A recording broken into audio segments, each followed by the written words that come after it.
All right, I will say good morning. Let us begin. So begin by thanking our sponsors for this morning. Sure to thank Baruch Hashem, all of our Talmud Torah sponsors, Jerry and Abby Applebaum, for dedicating the Shurim this month in memory of Basya Bas Chaim and David Ben Avraham. To thank Doctors Paul and Linda Weinberg for dedicating the Shurim this month in memory of their son, Mordechai Yehoshua, Ben Peretz Moshe, Velea Miriam, Zichron Livracha. Paul and Kathy Pollack for dedicating the Shurim and the zchus of refuah sheileimah for Kathy's sister, Donna Baker-Matson, Stephen Teri Czinn, with gratitude to Hashem for their new grandson, Bunim Tzvi Hersch Czinn, Rabbi Naftali Tilson, with thanks to his chaver, Benjamin Wohl, and wishing the entire shir a Chag Kasher V'Sameach, and Shaindy and Avraham Kelman for dedicating the shurim in memory of Avraham's mother, Sara Braina, Bas Yehoshua Heschel. We thank all of our Talmud Torah sponsors for their incredible dedication and generosity. Also with that, let us begin. Today's daf is Lamed Daled. Yashkar Rav Kalman Akiva for giving the shir yesterday. I know you got to the end of the we're actually going to start again from the Mishnah.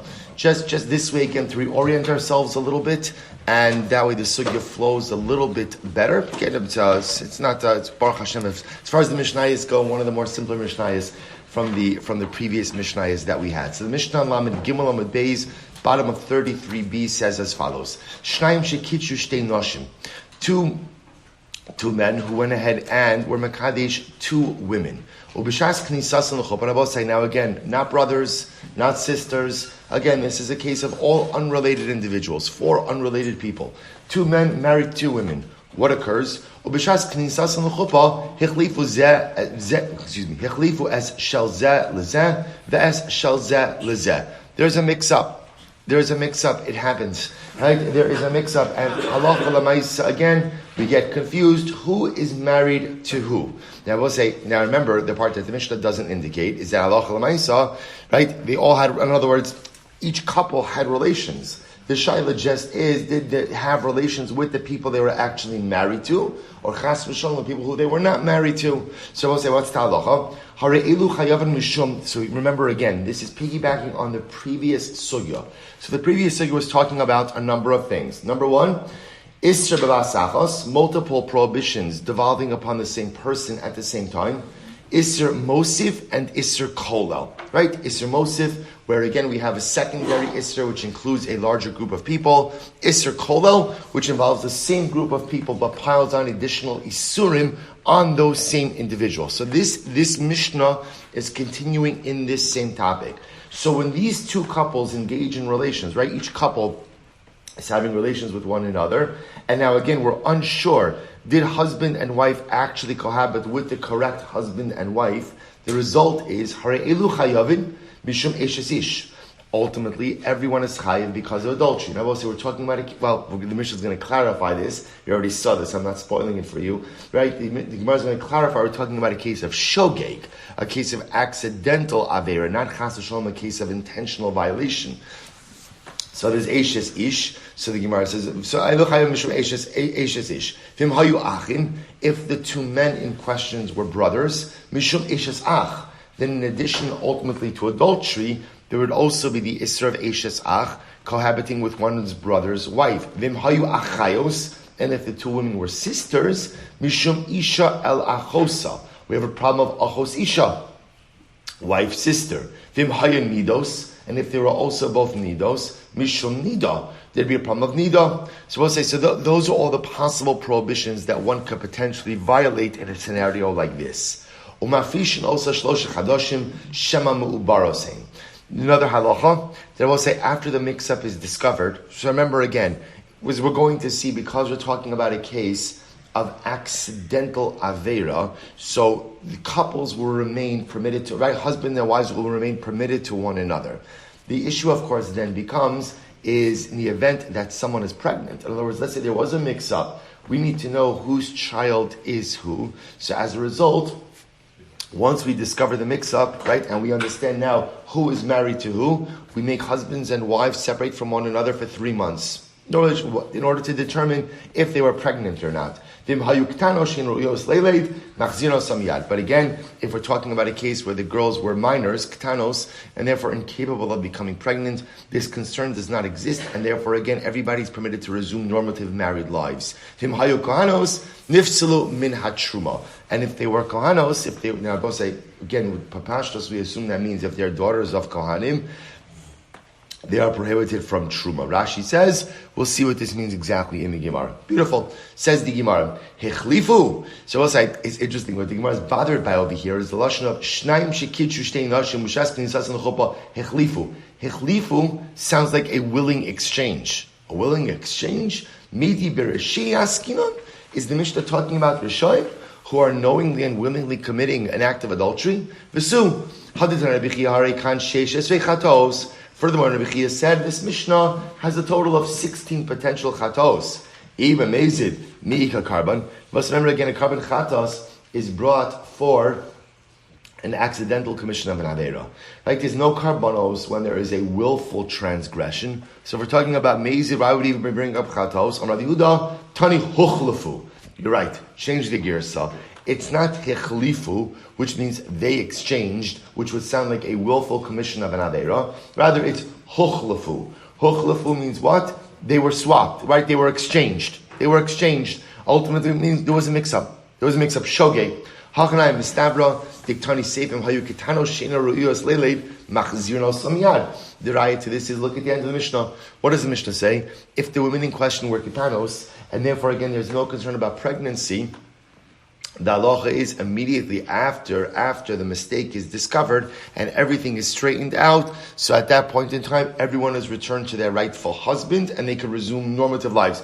By kitanos, where there's no concern about pregnancy, they can resume normal married life immediately. Viba mezid, misharia, but if we're talking about mezid, we'll say again, if a person chas v'shalom intentionally commits adultery, so they become asur l'baal and l'boel, halo kashya. So that's not really such a good question, because pitui katan ones ninu. Because we'll say, technically speaking, if a man seduced a kitana, even though the kitana quote unquote participated willingly, the seduction of the kitana is still considered to be the halachic equivalent of rape, a violation, because the kitana is considered to be not to have complete das. So the Gemara says, "Va'oni b'Yisrael mishra shari ela diktani mafrishno so shosha chadashim shema mu'ubarasein halav mu'ubros sharion." So the Gemara says, but nevertheless, leave aside the case of the kitana. You see, even from the other case, we go ahead and we separate the women from their husbands for 3 months to ascertain if they're pregnant, whom they are pregnant from. The inference from that is, if somehow we were to determine, we know for sure that they're not pregnant, they'd be permitted to resume normative married lives immediately. But if at the end of the day this was a willful commission of adultery, would ultimately resumption of normative married lives be permitted? Of course not. They both say, very important piece of information, very important step in the Gemara. The Gemara says, change the girsa. The girsa is not hechlifu. Hechlifu sounds like they willingly engage, these two couples willingly engage in an act of adultery. The Mishnah says, change the girsa from hechlifu to hochlafu. Hochlafu meaning, ultimately, what happened? It was a mix-up. Right? It was a mix-up. There was a mix-up, and as a result, again, it's possible that acts of adultery occurred. Good. For very important piece. We'll say, because without that, the rest of the Mishnah does not get started. Good. So now, hochlafu. Top of Lamed Daled. Says the Gemara, Uman haytano di isle isser kolel, the isser mosif, the isser basacha. So we'll say, this is actually great. So the Gemara says, who is the Tana who holds of all three of these concepts? An Isser Kolel, right? An Isser Mosif, and an Isser Bas Achas. Now take a look at Rashi for just a moment. Rashi says, Uman Haytano, de Masnisin, de Isle Chal al Isser. Now we'll say, the Mishnah is predicated on the principle of Isser Chal al Isser. That literally, again, one layer of prohibition could devolve upon an already existing layer of prohibition. And the Mishnah actually has this in a variety of ways. Look at Rashi. Bein al yedei kolel, bein al yedei mosif, bein al yedei bas achas. So I will say, if you look at the cases of the Mishnah, the Mishnah really utilizes three different types of isurim. There's what's called an isur mosif, an isur kol. So that we've already seen before, right? In yesterday's daf, in Friday's daf, we've seen this concept. An isur mosif, remember again, is a secondary isur which spreads a wider net, includes more people. An isur kolon, no more people, but what? More layers of isur on the same people. Isur bas achos is now when you incur multiple liabilities simultaneously. One act generates simultaneous liability for multiple things. So the Mishnah, by the way, includes all of these elements. Look at Rashi. It's actually a wonderful Rashi. Rashi says, watch this. Here we go. Watch. Rashi, third line down from the top. Listen to this. Follow the progression here. When Reuven is Mekadesh Rachel, right? Reuven is the first guy. Now, I know we've always been using Reuven and Shimon as brothers, right? Right now, we're starting out that they're not brothers. Kishekidish Reuven. That's the computer. Kishekidish Reuven as Rachel, right? Tchila. When Reuven went ahead and was Mekadesh Rachel, Ne'esra al Shimon Mishum Eishes Ach ve'Eishes Ach. Rashi's starting right at the R brothers. Fine. So we've got Reuven and Shimon, right? So Reuven and Shimon are brothers. So when Reuven is Mekadesh Rachel, so Rachel is Asur to Shimon on two things, right? Number one, Eishes Ish, another man's wife. Number two, Eishes Ach, brother's wife. Vahinu Basachas. Now both say those two Isurim occur simultaneously, right? Because the moment that Reuven marries Rachel, those two Isurim, Eishes Ish, Eishes Ach, devolve upon Shimon simultaneously. So that's what we call Basachas. Two Isurim coming at once. The Kamachayiv Leitana Didan Atarvayu. So we'll say, and by the way, our Mishnah holds that clearly you're chayiv for Isurim that occur Basachas. Now what happens? Watch this. This gets very exciting. Chazer Shimon the Kidesh Leah. So we'll say, now what happens? Shimon now is Mekadesh Leah. So Shimon gets married. He marries Leah. Who's Leah? Leah's Rachel's sister. Now, Migo, the Asri Lehanach Kiddushin Bekulu, Shar Achvasa, Mishum Achos Isha, Asri Lehnami Be'eshes Achiv, Mishum Achos Isha. Now, both say, now once Shimon is Mekadesh Leah, so what happens? So now, Rachel becomes Asr to him, how? Right, why? Or why, I should say, Achos Isha. Right? So, wife's sister. Now, both say, that is an Isser Mosif. Why? Because now, remember again, when Shimon marries Leah, she becomes Asur to all the other brothers as well. Since she becomes Asur to all the other brothers, a new layer of Isser also devolves upon Shimon. Ultimately, again, now Rachel is also the wife of his sister. Even though Rachel was already Asur to Shimon, right? How was she already Asur to Shimon? Remember again, how was she already Asur to Shimon? Eishes Ish, married woman, and right, and Eishes Ach, brother's wife, right, two layers of Isser. Then, when Shimon marries Leah, this is now what we call it Isser Mosif, because now Leah becomes Asur to all of the other brothers, an additional layer of Isser. When she becomes Asur to all the other brothers, that also adds on another layer of Isser of Shimon vis-a-vis Rachel. Then now Rachel is his wife's sister, 3 Isurim.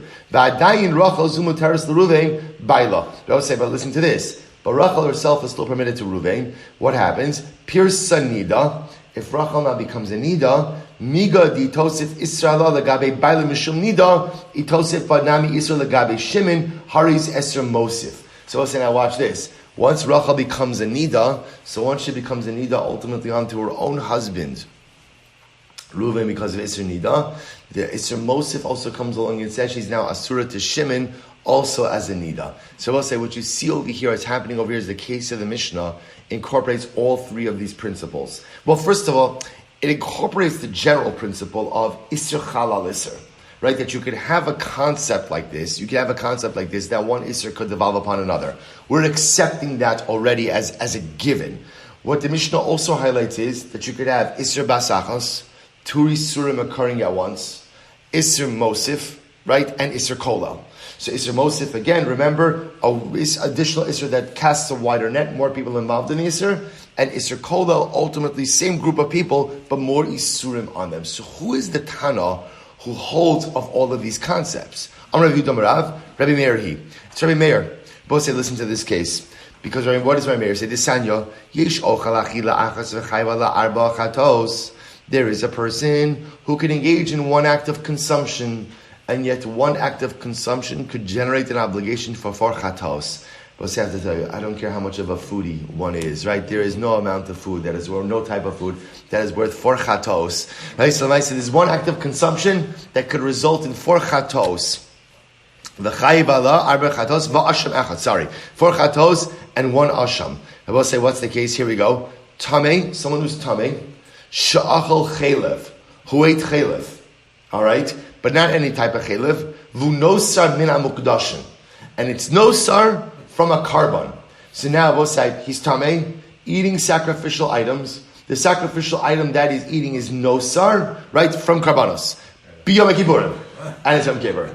And it's Yom Kippur, right? The most ask is just stay in shul. Just stay in shul. You leave shul on Yom Kippur, you get into trouble. So I'll say, so if you look at Rashi says arba chatos, here they are. Mishum tuma dochel kajim. So remember again, number 1 prohibition is a person who's tamei, eating sacrificial items. Betuma sagof, bekares. Umishum chaylev, number 2 is chaylev. Umishum nosar, number 3 is nosar. Mishum Yom Kippurim, and number 4 is Yom Kippur. Those are the 4 chatos. Where does the asham come from? The asham mi'ilos dafilu kohen legabe imurim zarhu. So we'll say number 4. The asham is that asham mi'ilos, an asham from going ahead and prohibited benefits from kachim, which is even if you're a kohen, if you eat chaylev, which you're not allowed to eat, that's mi'ilah. So the asham is from mi'ilah. So we'll say these are the 4 chatos and 1 asham from mi'ilah. Incredible. Rabbi Meir says, by the way, im haisa Shabbos v'otzia befiv chayiv. Rabbi Meir says, if it was Shabbos and you carried out this chaylev in your mouth, you'll be chayiv for that as well. A 5th prohibition. Amrulo, they said to Rabbi Meir, no, Amrulo eino min Hashem. They said to Rabbi Meir, that's not true. Because remember again, Rabbi Meir is throwing in there, what we're looking for is multiple liabilities generated by eating. Rabbi Meir is throwing in something else. That's not generated by eating. That prohibition of Shabbos is a separate prohibition. If you carried something out on Shabbos, you're going to be chayiv, but the simultaneity factor is not there. So they dismiss Rabbi Meir. So both say, so therefore, but the point over here is Rabbi Meir halacha l'maisa says that you're chayiv. He's adding in additional items, but clearly he agrees with the first part. So therefore, it's Rabbi Meir. The sheet of Rabbi Meir is the one who holds that you could be chayiv from multiple liabilities at once. So Rabbi Meir would hold Isra Basachos, Isra Mosif, Isra Kolal. So this is fascinating. Rabbi Meir Ali B'Deman. Now remember, who does Rabbi Meir state this opinion according to? Now I will say, there is another sub-machlokis over here.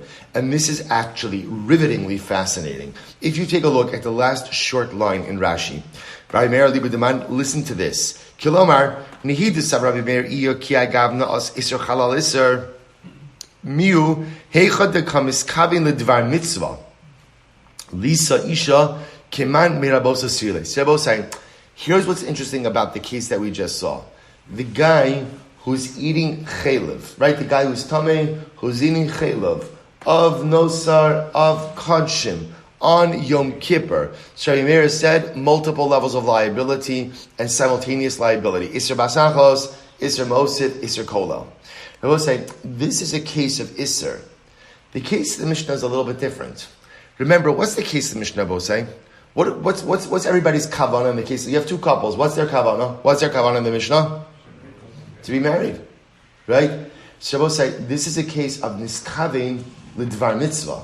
Shabbos say this is different because in the case in the Brayso the Gemara just quoted over here, the intention is to commit an avera, right? Or in other words, even if you want to say the guy is shogeg, right? There's no intention to commit the mitzvah. At most, there's an intention just to eat something. You didn't realize what it is that you were doing. That's different than a case where the kavanah was to commit a mitzvah. In the case over here, is their intention, they got married, their intention was to consummate the marriage, the bia rishona. It's a mitzvah. It's a mitzvah. So we'll say, now watch this. Look at Rashi. Look at Rashi. So he says, listen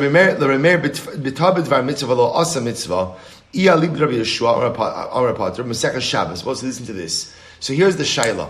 When a person has in mind to do a mitzvah, but instead of doing a mitzvah, they end up doing an aveira. So what's the impact of that act? Now I will say this is a discussion in Rabbi Elazar Demila Masechah Shabbos. Listen to this. The Sanya Hasam B'Gemara. Misha Hayulosh. I'm reading in Rashi. Misha Hayulosh Teitinokos. Echelam B'Shabbos. Echelam B'Alef B'Shabbos. But say here's the case. Right? I have two babies in front of me. One of the babies is supposed to have his bris milah on Shabbos. Remember again, bris is docha Shabbos. One of the babies is a Shabbos bris. One of the babies is a Sunday bris. Right? V'shachach umal es shal echad b'Shabbos. And I will say, what happens? They all look alike, right? And I was saying, so what happens? So the Moel ends up giving a bris milah to the Sunday baby on Shabbos. And I will say, now let's talk about this just a moment. What's the net effect of that act? The net effect of that act is, remember, what's the status of a milah done before 8 days? Irrelevant. No, not kosher. Not kosher. In fact, if you do a milah before 8 days, there's a din of hatafas dam bris. You have to draw blood again on day number 8. So we'll say, halacha l'maisa, a bris done before day 8 is halachically irrelevant. So in this case over here, look what happened. The Moel circumcised Sunday baby on Shabbos. So not only did he not do the mitzvah, I would say, what else did he do? He performed the malacha, right? Which malacha? Shchita. Because any act of drawing blood on Shabbos, ultimately again, is an act of shchita. So I would say, this is a case of ta'a bidvar mitzvah, v'lo asa mitzvah. In other words, I'm the Moel. My intention was to do a mitzvah. I made a mistake. I didn't end up doing mitzvah. Not only did I not end up doing the mitzvah, but what? I committed an avera. Again, all unintentionally. So what's that? So the sheileimah is in a case like this. Ta b'dvar mitzvah, v'lo asa mitzvah. What's the level of liability? So Rashi says, listen to this. So Shaddai lo agia. So potra rishon. So what's it? This is a machlokes. Ultimately, again, Rabbi Meir, machlokes Rabbi Meir and Rabbi Meir and Rabbi Yehoshua. Rabbi Yehoshua and Rabbi Eliezer. Right? So we're going to see his machlokes. So Rabbi Yehoshua says that you're pater. And ultimately, again, Rabbi Eliezer says that you're chayiv. So Rabbi says, now watch this. We've just established that our Mishnah reflects the view of Rabbi Meir. And Rabbi Meir holds that halacha l'maisa, you could be chayiv for multiple liabilities simultaneously. Isser chalal isser bas achos, isser mosif, isser kolel. Okay, now here's the shayla. But our Mishnah is different. Because right, Rabbi Meir's sheet is quoted in a case of where a person is just committing an isser. Our Mishnah is ta b'dvar mitzvah. Two couples got married. There was a mix-up. They had relations. Ultimately, again, their intention was to do a mitzvah, consummate the marriage. Now they didn't end up doing mitzvah, they didn't have avera. The halacha follows Rabbi Meir, or Rabbi Meir is the Tana. But who does Rabbi Meir hold within the discussion of ta b'dvar mitzvah lo asa mitzvah? So let's go back to the Gemara. Rabbi Meir, ali b'deman. Ali with Rabbi Yehoshua. If he holds like Rabbi Yehoshua, ha'amar ta b'dvar mitzvah pater. So okay, Rabbi Yehoshua, right? Because Rabbi Yehoshua holds, I will say that what? Ta b'dvar mitzvah v'lo asa mitzvah is pater from liability. So in that case, I will say, according to Rabbi Yehoshua, if the Moel accidentally circumcised Sunday baby on Shabbos, his intention was to perform a mitzvah. And okay, he didn't. He made a mistake. There was a mix-up. But there's no halachic liability in that case. Well, if that's the case, if Rabbi Meir held like Rabbi Yehoshua, then Rabbi say, what should be the din in our Mishnah? Pater. Because this is also a case of ta b'dvar mitzvah. Ella alibid Rabbi Eliezer. It must be that Rabbi Meir holds like Rabbi Eliezer. And Rabbi Eliezer holds ta b'dvar mitzvah, v'lo asa mitzvah is what? Chayiv. That's our Mishnah also. To which the Yevamos says, so therefore again, this is really, let's have to tell you, remember, the beauty of these sugyas, and this is like, I don't mean to say it like this, but like this is like real Gemara, right? Now, right? So let's say, so again, what you have over here is something really fascinating. We're learning a lot of like Yisod. So I've got Rabbi Meir, and Rabbi Meir is the opinion who holds that multiple Isurim could pile up one on top of the other, right? Isser Chalal Isser Bas Achos, simultaneity, Isser Mosif, Isser Kolel. Okay. I know all of that applies in a case where clearly I'm doing something prohibited. What about a case of ta b'dvar mitzvah v'lo asa mitzvah? Well, that's a machlokes, Rabbi Eliezer and Rabbi Yehoshua. Rabbi Meir in our Mishnah, this is a case of ta b'dvar mitzvah. So who does he hold like? So the simple answer is Rabbi Eliezer.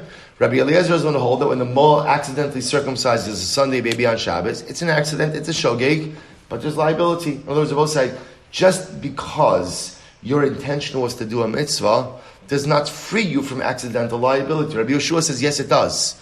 Rabbi Yehoshua says intention has a lot to do with everything. Your intention was to do a mitzvah. Your intention was never for something that was prohibited. Your intention was to do something permitted. You ended up doing something prohibited accidentally. But lamaisa, you're exempt. Clearly, Rabbi Meir of our Mishnah holds like Rabbi Eliezer. Maybe that possibility is the other Rabbi Yehoshua. No, it could very well be that Rabbi Meir holds like Rabbi Yehoshua as well. But how could that be? Rabbi Yehoshua frees you from liability, to which the Gemara says, when does Rabbi Yehoshua say, this is fascinating, when does Rabbi Yehoshua say that Allah L'maisa, if you make a mistake with a mitzvah, that Allah L'maisa your pater? So watch this. So the Gemara says, Hachinami gabi tinokos tizmano bahol. Oh, maybe the only time Rabbi Yehoshua holds that ta'a b'dvar mitzvah pater is in a case like bris milah. Rabbi say, what's unique about bris milah? Zmano bahol. Now, zmano bahol literally means there's a time constraint. There's that. Look at Rashi. Zmano bahol. It's in the intermediate lines of Rashi, about 8 lines down. Zmano bahol shayotarud lamo eshal Shabbos kedei shelo ya'avor zman. So it's very interesting. Maybe the svara of Rabbi Yehoshua that ta'a b'dvar mitzvah is pater is why? Because there's a time crunch. So that type of constraint almost sometimes creates a level of urgency which could fuel a little bit of confusion. So therefore, again, it's like halacha protects you if you make a mistake. It's almost as if the halacha is a little bit more understanding of a mistake that's made when you're rushed. And here, you're rushed a little bit. I mean, rushed. You have an entire day, but lamaisa zman ha'bonors. It's possible. It's fascinating. When does Rabbi Yehoshua say ta b'dvar mitzvah pater? It's not in any case. It's only in a case where the mitzvah has a time constraint. I will say, but however, aval hai kevan dezman de'ein zman ha'bolo. Both say in our Mishnah, is there a time constraint? Is there a time constraint? No.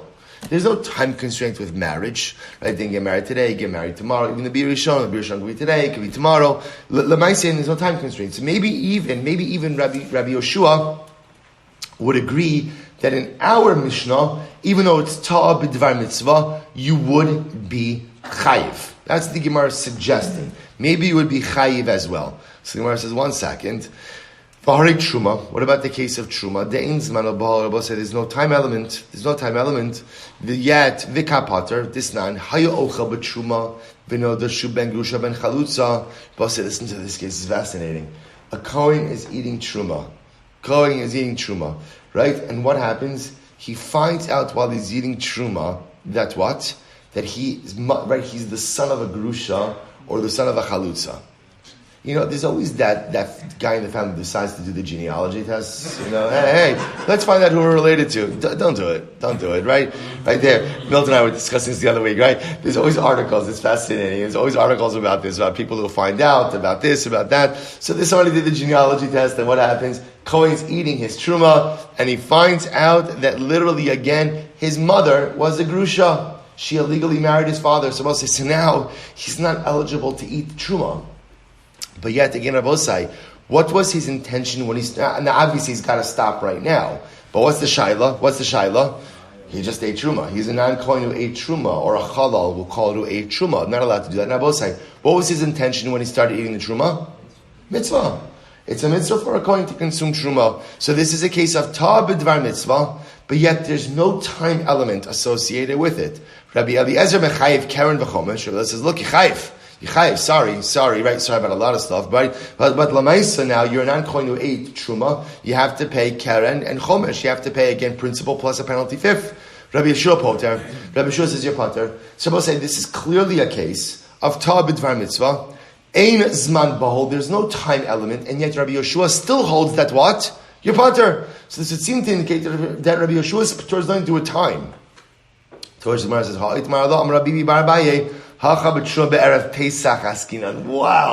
Listen to this. What are we talking about? We're talking about a case of chametz dik truma on Erev Pesach, where there is a time element, right? There is a rush. You have to finish it up early. Incredible. So I will say, I'm Rabbi Rabbi, which Pesach Askinon, Tizmano Bowl, V'Baisim. The other possibility is, so therefore, again, this is where it stops. So therefore, what's interesting about this is as follows. So now what we've established is a couple of things. Number one, right, we switched the gears of the Mishnah from Hichlifu to Hochlefu, Shogeg. Number two, who's the Tana of our Mishnah? Rabbi Meir. Because Rabbi Meir is the opinion who holds Isser Chalal Isser, Isser Basachos, Isser Mosif, Isser Kolel. Okay, but our Mishnah is also talking about Ta'a Bidvar Mitzvah. So who does Rabbi Meir hold in Ta'a Bidvar Mitzvah? So the simple answer is, who does he hold like? Rabbi Eliezer. That's the simple answer, because Rabbi Eliezer holds that Ta'a Bidvar Mitzvah is still chayiv. The Gemara wants to suggest why maybe even he holds like Rabbi Yehoshua, because even Rabbi Yehoshua, who holds that Ta'a Bidvar Mitzvah is pater, is only in what kind of case? What kind of case? Zmano Bahul, where there's a time element, right? There's a time crunch. But where there's no time crunch, right? Even Rabbi Yehoshua will agree that Ta'a B'dvar Mitzvah is going to be chayiv. Good. So the Gemara says another possibility by Sema, Be'isr Basachos, V'ali B'd Rabbi Shimon. Perhaps, ultimately, we're talking about a situation of Isra Basachas and according to Rabbi Shimon. So we'll say, what does this mean? So Bishlama Kulhu. So therefore, we'll say, maybe we're setting up differently. Maybe we're ultimately going ahead and saying that Halacha L'Maisa, we hold Isra Chalal Isra. We also hold Isra Basachos. And the Mishnah reflects the view of Rabbi Shimon. So Bishlama Kulhu Mishkachas Lu Dishavinu Shliach Vishavu Inu Shliach. So therefore, I will say all of the cases, the first three surim in the Mishnah could be established as what you could set up a case of Isra Basachos.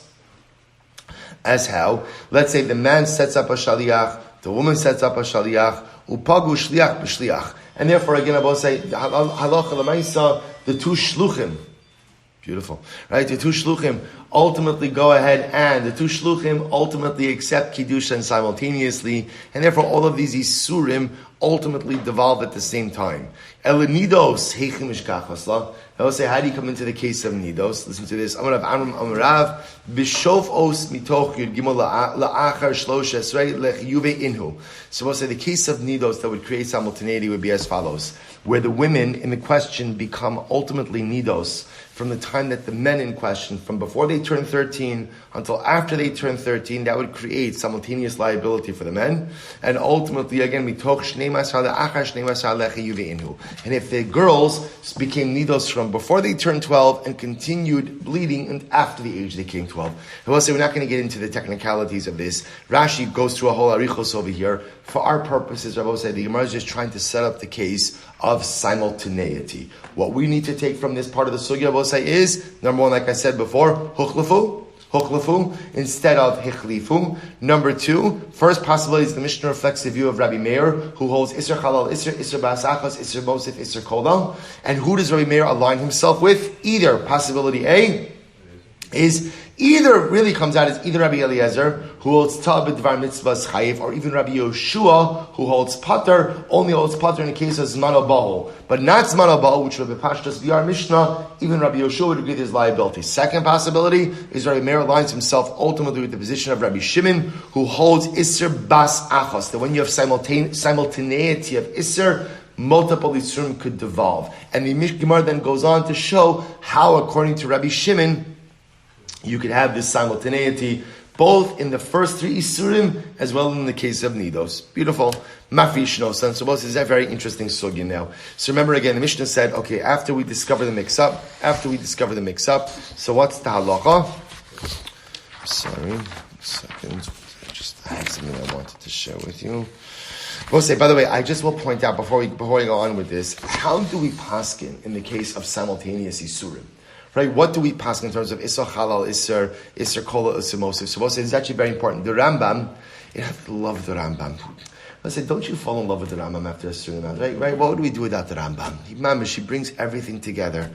What incredible. So I'll say, Hilcho Shkagos, Perek Dalit, Halacha Dal. Listen to this. So here the Rambam quotes, Ha'osa Averos Harbe, Behe'elam Achos. If a person commits multiple Averos, I will say, obviously, all of these cases assume that you are violating multiple averos Helam achos. What does helam achos means? One lapse, right? All of this is happening kind of in one lapse of awareness. So what's the halacha? Rambam says, chayiv chatos al kol achos va'achos.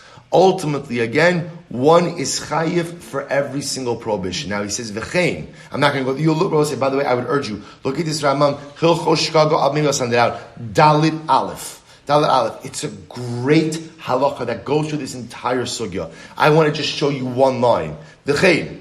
Im asa maise echad, shu chayiv alav, mishum shemos harbe. If a person goes out and engages in one prohibition, that has, one act, I should say, that has with it multiple prohibitions, chayiv al kol shem v'shem, v'hu shahayu ha'isurin kulan ba'in ka'achos, o isser mosif, o isser kolel. So now watch this. The Rambam says, essentially, if you commit one act, and in that one act, there are multiple isurim that come across as a result of that one act, you're going to be chayiv for all of them. As long as what? Either ba'in babasachos, there's simultaneity, or it's an isser mosif, or it's an isser kolam. If what you're doing satisfies any of one of those three criteria, basachos, isser mosif, or isser kolam, there is individual liability for each of the prohibitions. That's how the Rambam paskins. So that's what I will say again. In this case, the best case is the achal chaylev, right? Because that's the best illustration of this. In the achal chaylev case, you're going to be chayiv ultimately again for each of these prohibitions. Why? Basachos. In the case of the Mishnah, you're going to be chayiv. It is basachos, but what else is it? It's an isra mosif, and what? And an isra kolel. So therefore, that's how he passes halacha l'maisa. Number one, isra chalal isra. But again, when is Isser Halal Isser? Either A, simultaneity, Basachos, Isser Mosif, wider net, or Isser Kolel, more Isurim stacked on the same people. Incredible. Let's go back there. We'll say now, very interesting halachas. Remember again, what did the Mishnah say? When they discover the mix-up, when the two couples discover the mix-up, and each couple now is, now with its appropriate spouse, right? So what's the halacha? We separate the husbands and wife for 3 months to see, is the woman pregnant from this mix-up. So we separate them for 3 months. So we'll say, by the way, the 3-month concept is the concept of havchana. We have this concept also when a woman becomes widowed, right? That halacha l'maisa, we'll see again about havchana and yibum, but l'maisa again, 3 months they have to separate. The woman, right? Forget about yibum case. Woman is widowed or woman is divorced. She has to wait 3 months before she gets remarried because we want to see if she's pregnant from her previous husband. So same thing over here. We separate them 3 months. Says the Gemara, Vaha ein isha misaberes bebiyah rishona.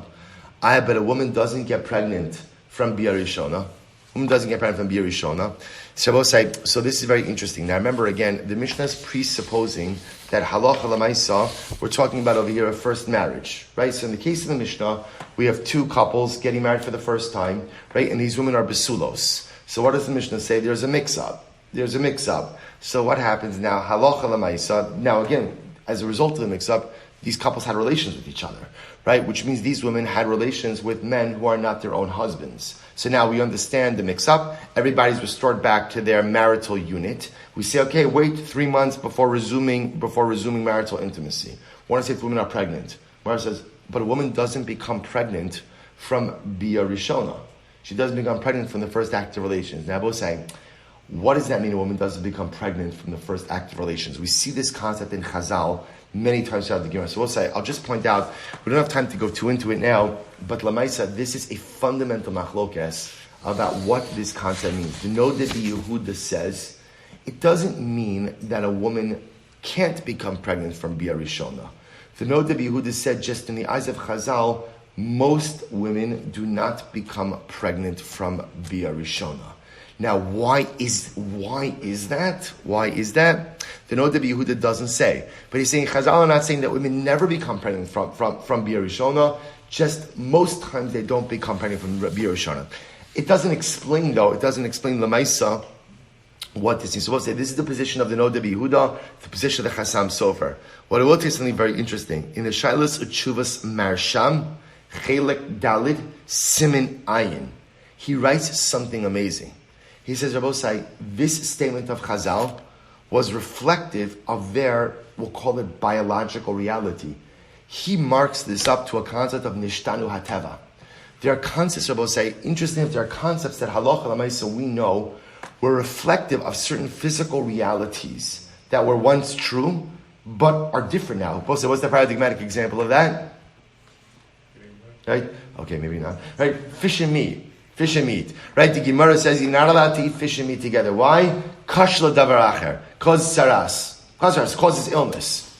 I don't know. Does fish and meat today cause illness? I mean, you could say Baruch Hashem because we drink l'chaims in between, nothing ever happened. Let's say, again, it's clear today fish and meat don't. But again, it's a halacha and Shulchan Aruch, right? So you cannot eat fish and meat together. That is the halacha, right? But l'maisa, clearly the dangers that Chazal were talking about are not in effect today. Right? Again, there's a whole bunch of literature about this, also about maybe it was mercury levels in fish that apply, whatever it might be. But Lamai says, because of nishtanu hateva, that sometimes things change physiologically. So the Marsham suggests over here that this must have been another physiological change. Bismani Gemara clearly, Chazal understood women do not become pregnant. They did not become pregnant from Bia Rishona.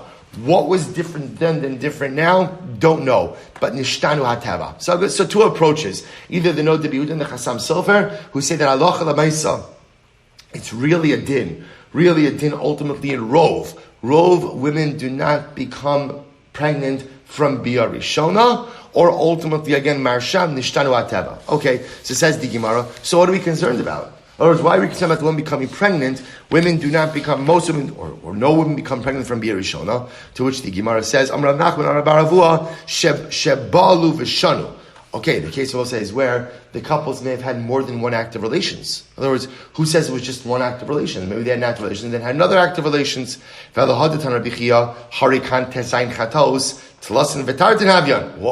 1 second.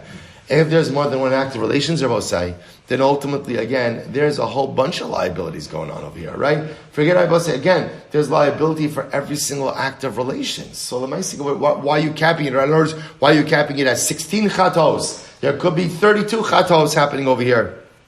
By the way, not even that. There's actually the position of Rabbi Eliezer.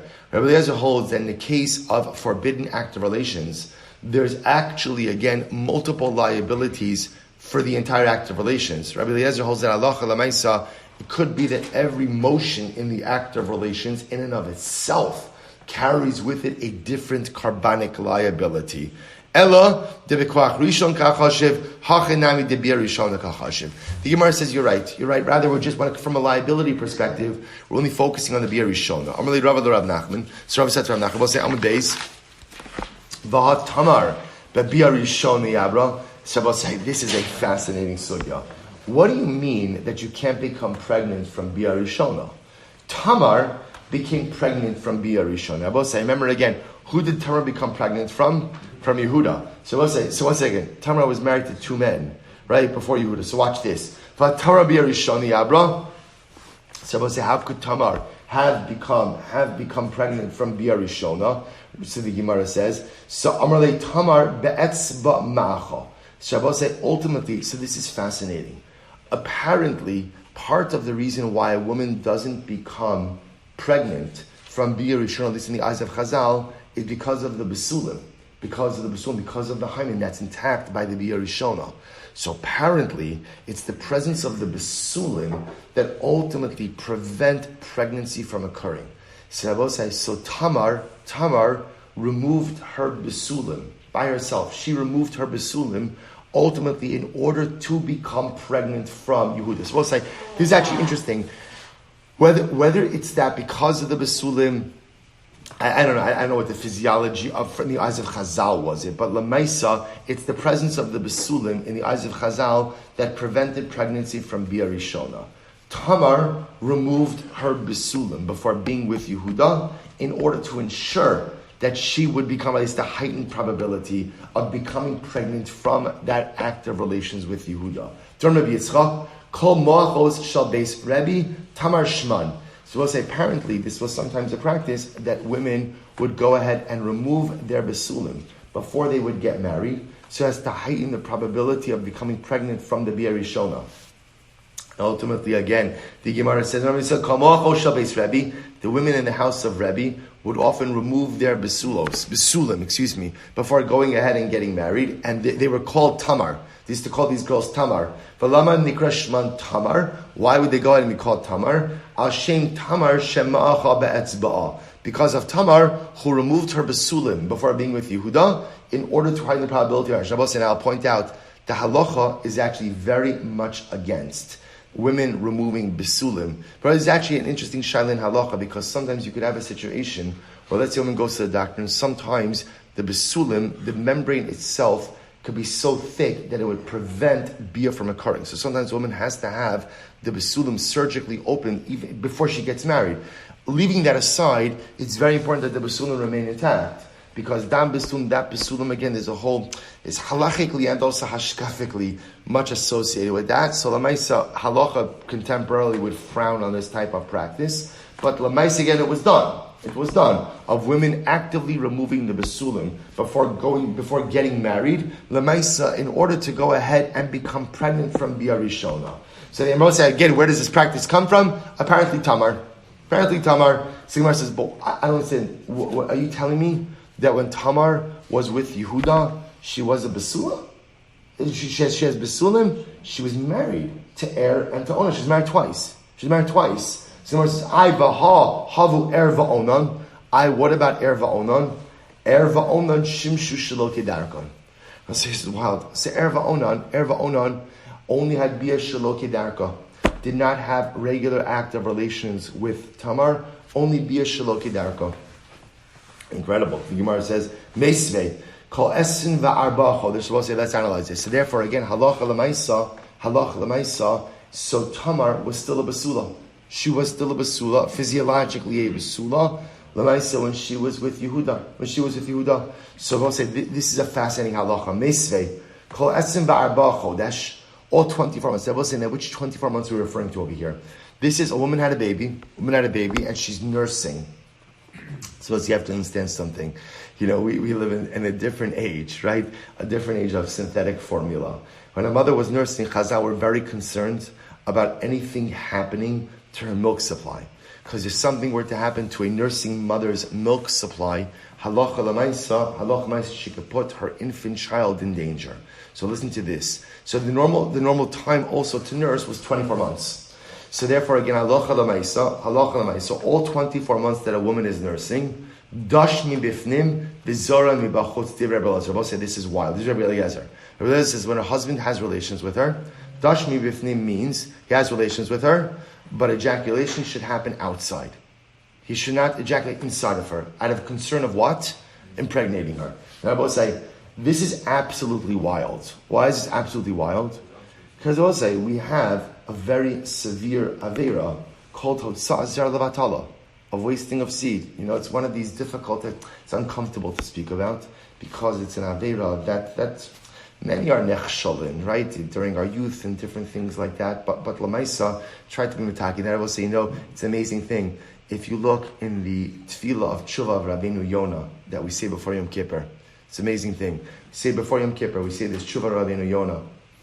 And I will say, do you know the avera that's referenced to most in that tshuva, in that piece, the avera most, is hotzah zera levatala, is wasting of seed. And it's an incredible thing, because you think it's like Yom Kippur, it's Rabbeinu Yonah, we're people. And again, in our youth and growing up, and even now in our youth, like we all have different yetzer. We're human beings. Like we saw in the Tzaddik, right? The most common Yetzirah. We saw in the Gemara, right? That there are two averas that no one is saved from. What are the two averas? Right? Immorality and theft. Everybody violates that in different ways. We're human beings. And as severe as hotzah zera levatala, the wasting of seed is, most of us are nichshal in it at different times in life. It's Rabbeinu Yonah puts that front and center, right? So if we're going to do tshuva, let's be honest. If we're going to do tshuva, let's have a conversation. If we're going to do tshuva, let's put our cards on the table, because that's the only way to rectify things. So this seems like totally wild. So Rabbi Eliezer says, However, halacha l'maisa, when a woman is pregnant, when a woman is nursing, we don't want her to become pregnant, so the husband can have relations with her, but he ejaculates outside. So I'll just point out, how could Rabbi Eliezer allow that? How could he allow that? Isn't that wasting of seed? So I will tell you something amazing. You should know, where does this shayla come up all the time? Not all the time. Right? Where does this shayla come up? Now let's say, in situations of infertility, right? Often when a couple is struggling with infertility, so often, for two reasons. Number one, often they have to do a semen sample. And so the way they used to do it was vaginal retrieval. A couple would go ahead and have relations, and they would retrieve the zera after relations. Today, often they don't like to do it that way because they like to have what's called a clean sample, right? Without anything else mixed into it. So the Maisa, they asked the husband for a sample. How do you provide a sample? Right? How do you provide a sample? So there's a whole discussion in the poskim about whether or not one is permitted to provide a semen sample. Now there's two different reasons why they'd want a semen sample. One is just for semen analysis, to see what's the sperm count, is the infertility is an issue with the husband, issue with the wife, a combination. So often they need a sample. Other times they need a sample ultimately to fertilize the eggs. So we'll say there's a lot of discussion in the poskim about going ahead and providing a sample. So there's a whole discussion that says that's not called hotza'as zera levatala. Because we'll say, what's the definition of levatala? What does levatala mean? To waste for no purpose. This is not a waste. The zera is actively being used. So because the zera is being used, that's a purposeful emission. Right, that is a purposeful zera. So halacha l'maisa, again, there are many poskim who are against it, but many poskim ultimately who permit it for this particular reason. It would seem to be that Rabbi Eliezer is using the same logic. That Rabbi Eliezer will say it's a mitzvah to be with one's wife. It's a mitzvah to have a normal marital intimacy.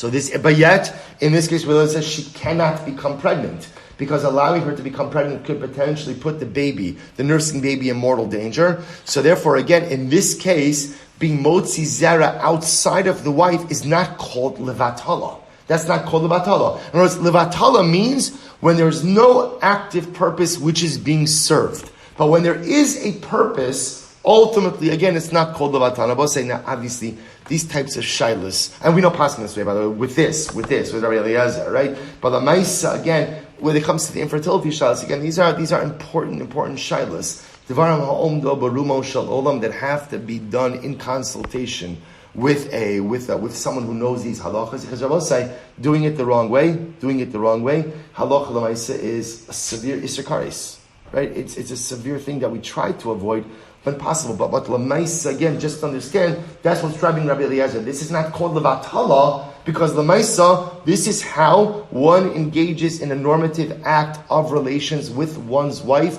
during the time that she is nursing. Other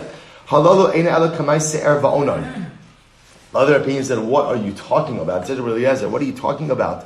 Having relations and then wasting seed on the outside, that's like erva onan.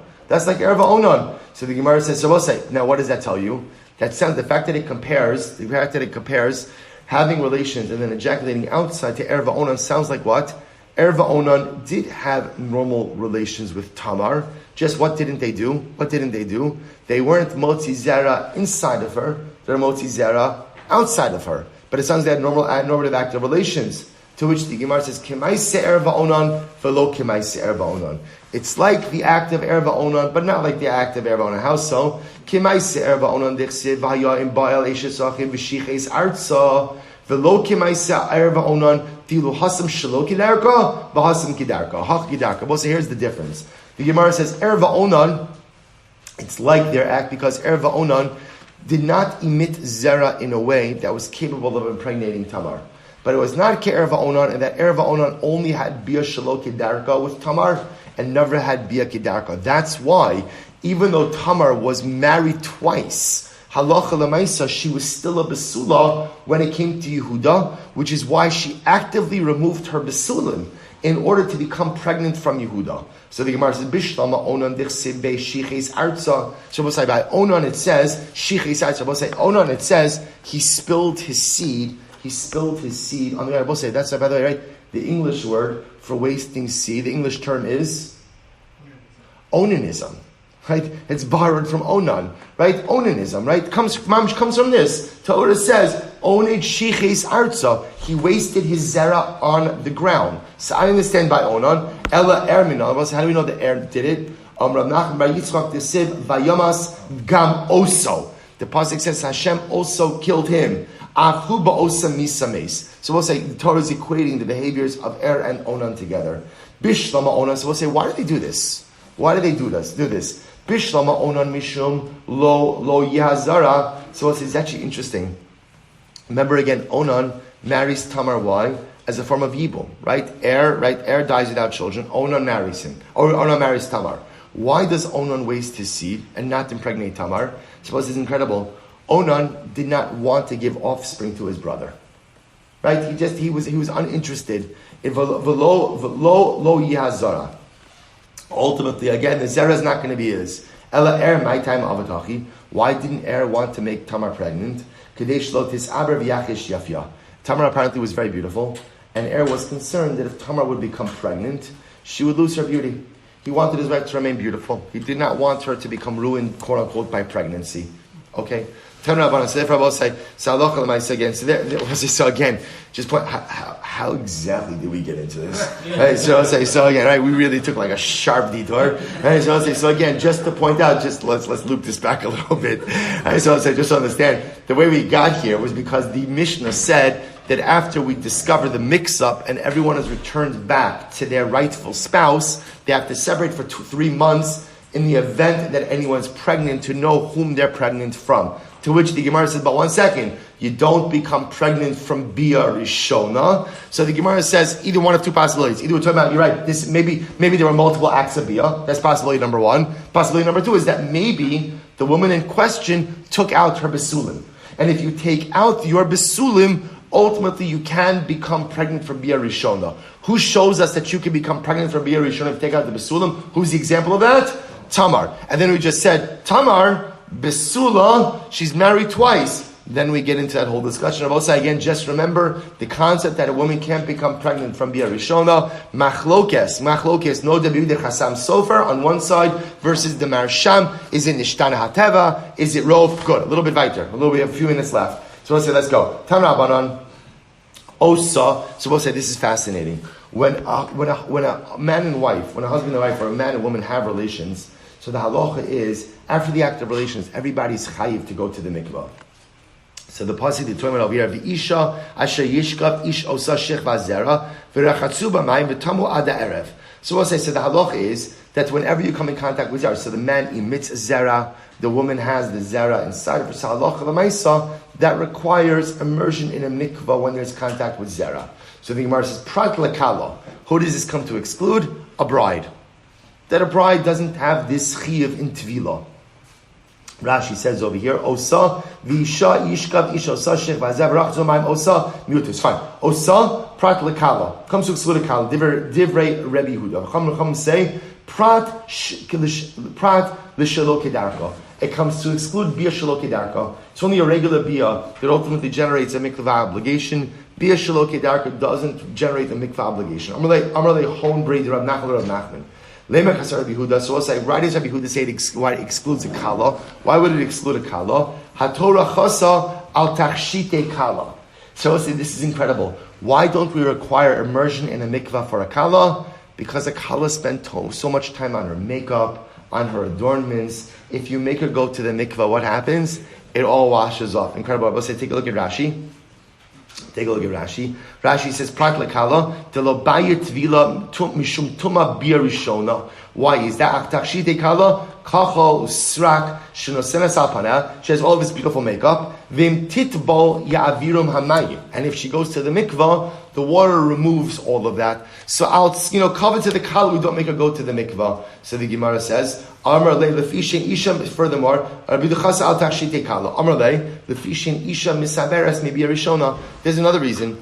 Ultimately, again, because a woman does not become pregnant from bia rishona. The Rabbi say, now what does it have to do with anything? So this is actually very interesting. The Rashi points out over lefishin. We'll end with this. Lefishin isha misaberes bia rishona. For those shichvas zera karinabei. So Rabbi say the term shichvas zera, right, which we normally translate as semen, but ultimately means zera that has the ability to impregnate. So because ultimately, again, a woman doesn't have the ability to become Tanea, to become pregnant from Bia Rishona, therefore halacha lemaisa, that zera doesn't have this halachic designation of shichvas zera. And the only time that there is a tvila obligation generated from Bia is when the zera has the ability to go ahead and impregnate. So we'll stop over here. We'll pick up at Meretz Hashem with this machlokes tomorrow. Shkoyach.